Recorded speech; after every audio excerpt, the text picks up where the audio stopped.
The one kid, he was a boy. I always use him as a topic, like he almost stabbed his sister or whatever. And I'm just like, my current host family, I'd be like, if my host kid's throwing a tantrum and they're like, I'll make a joke like, oh yeah, my bad day here is a good day there. What's up, fam? So I literally just got off a phone call. I think I was on the phone for like an hour, 45 minutes. But I was speaking to this girl. She reached out to me. She was like, I need to go into Rematch. She gave me a story. Long story short, she doesn't know how to go into Rematch. Now, I know I have a video. It's going to pop up on the screen speaking about the Rematch process, but I don't give details as to how to go into Rematch. So in this video, it was literally inspired by her. I am going to speak about how to go into Rematch. Before I get into that topic, I just want to give a shout out to these two people on the screen. Shout out to these two people. They were the first two people to comment in my previous video. Thank you so much. If it's your first time, welcome to my channel. If you're a returning subscriber, how's it? What kind? Now, as I said in the beginning, I am going to speak step by step on how to go into Rematch. I have been in Rematch not once, but twice. And so I don't want to say qualified, but I know, like, once you do something twice, you kind of not know perfectly, but I kind of can give you advice. First thing first, make sure you sure you want to go into Rematch. Make sure you've tried sitting down, you've got your LTC, you've tried had a meeting, you tried resolve stuff. This is for somebody who's like, listen, I've tried all those things and I'm still 101% sure I want to go into Rematch. What you're going to do is you're going to contact your LTC and you're going to say, hey, so-and-so, let's say her name is Sherry. You can say, hey, Sherry girl. You don't say girl. You're going to be like, hey, Sherry, I have decided to go into Rematch. Sherry's going to be like, oh my gosh, no, what? Or if you have been speaking to her already and she knows that you guys have been trying, then you're going to be like, okay, I've decided to go into Rematch. What's going to happen with that is Sherry is going to like contact the person above her or like the head office and notify them that this is what you've decided. Contact your host family if your host family doesn't know. If they do know already, you guys are both going to go back into the pool. I always say the pool because it's basically you guys are both going to go back into the dating stage. So your host family is going to look for a new pair and then you're going to look for a new family. So your portal is going to go back up and then host families are going to start seeing you. You could get host families that are also in Rematch or you could get host families that are not in Rematch. Basically, you're going to be going back. It's going to be like when you first started, when you were looking for host families. But this time you have 2 weeks. Unless you have somewhere to stay, I think you could get like an extra week or extra 2 weeks if you have a place to stay.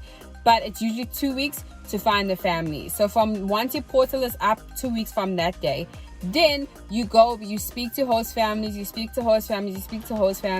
and you also have to be open and honest. They'll send you a survey as to basically trying to figure out what was the problem with your current family. So your agency will send you like a whole information sheet and be like, okay, what are you looking for, and then you'll say like, I'm looking for this. Maybe you realize little kids are not your option, you want older kids. Maybe you want a place where it's in the city, you don't want to drive, things like that. You will have to answer all those questions, and then they ask you why you in Rematch. Be open and honest. Also, how you word stuff is very, very important, because let's say, I'm trying to think, like one of my families, they overworked me. And so if I said, they made me, like the way I had to word it, for example, I'm trying to give you an example, like the dishwasher. Like as a family, you meant to fill the dishwasher, all of y'all, but it became my responsibility. Now to other families, it would look like you don't want to be part of the family, you want to play team player. If I just said, they always made me fill the dishwasher. However, I think I said something about I don't mind doing chores, whatever, and I specifically said that they made me a maid and my priorities were more about the housework than with the kids, which was the truth. I did more housework than actually hanging out with the kids and doing kid stuff. And so how you word stuff, because you also don't want them to think that, oh, you lazy, you don't want to do anything in the house, so they're not going to ask you for all that. Or you're also not flexible. So how you word your stuff is very important. Maybe even get somebody that, if you have an au pair friend, or you can even ask me, send the message and then say like, hey, do you think wording this is like okay? Because some host families, that's all they will see until they have a phone call with you, and then you can explain yourself. Because the one thing I said the kids were a bit too much, and so some people are like, but then au pairing is with kids. You have to word it well. That's my biggest thing, because if you don't word it well, it's going to kind of take long for you to find a family unless they speak to you.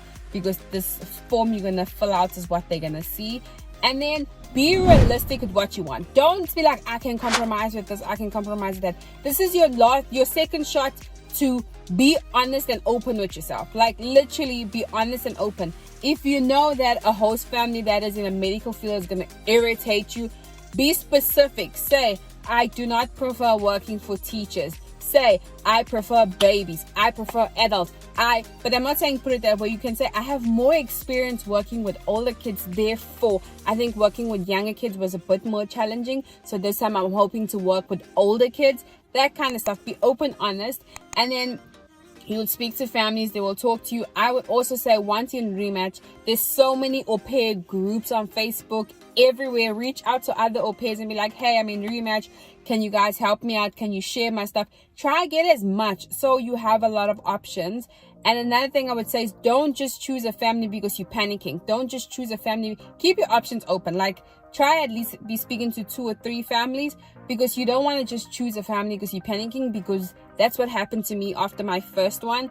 And that's why I went into Rematch the second time, because even though I was like doubting, I didn't want to like give myself a chance. And I actually had way more time than the standard au pair, because my dad had died and they had given me like a grief time. So I'd had grief time and I had like, you know, the normal au pair time. So I could have gone out longer, I could have stayed and like, you know, but I was like rushing and I wanted to, all those things. But my biggest regret is rushing into the second family. I would say just thread it out, think long and hard. And it is nerve-wracking because it's 2 weeks. I won't lie, it is it is scary as heck. It is really scary. Just think about what you want and do not feel like you're being picky or whatever. If you call with a family and you just feel like this family is going to be controlling, or you just feel like you're going into another situation where it's exactly the same like the first one, my advice for you is don't do it. But yeah, so now you with a family, you will talk, and then the family will tell you when they need you. In my cases, they've always needed me like 2 days later or 3 days later. And then what would happen is the agency will book you a ticket. Have money for the airport, because the agency pays for your ticket, but they don't pay for your suitcases. So if you've been here for like 6 months or more, you probably have more things, and your suitcases, you have to pay for your own suitcases.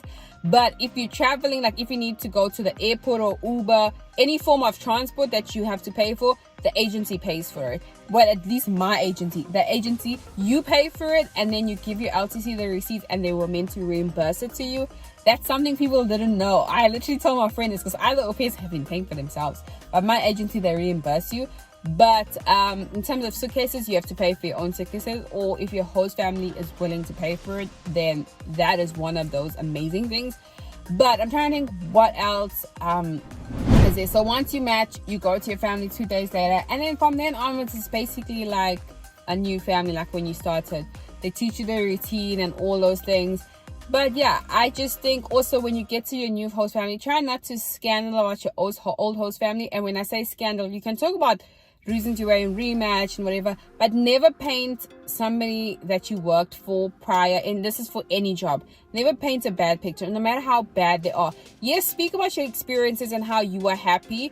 Rather speak about yourself and how you personally want happy, and how the situation and the environment want happy, but never paint them as monsters, because that your host family will look at you as, oh, so you're gonna do this after us, or this is like, I don't know, there's just trying not to speak, like, I don't know how to say it, but like, always carry yourself, because people, like, they're gonna judge how you are based on how you spoke about your host family, your prior host family.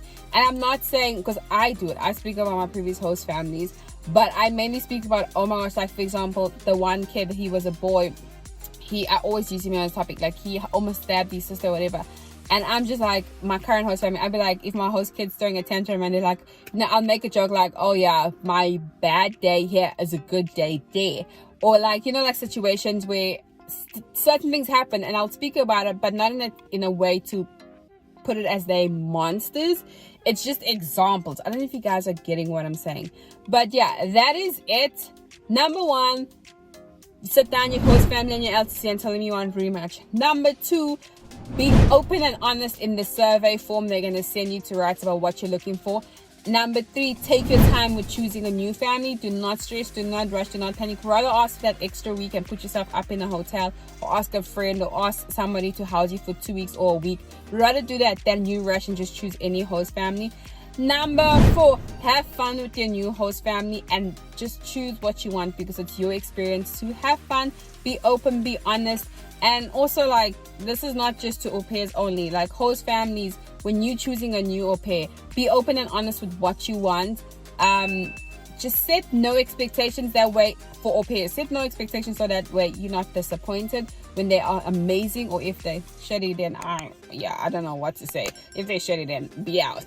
But yeah, I hope you guys enjoyed this video. It's a very basic, quick video, and I'll see you guys in the next video. Bye.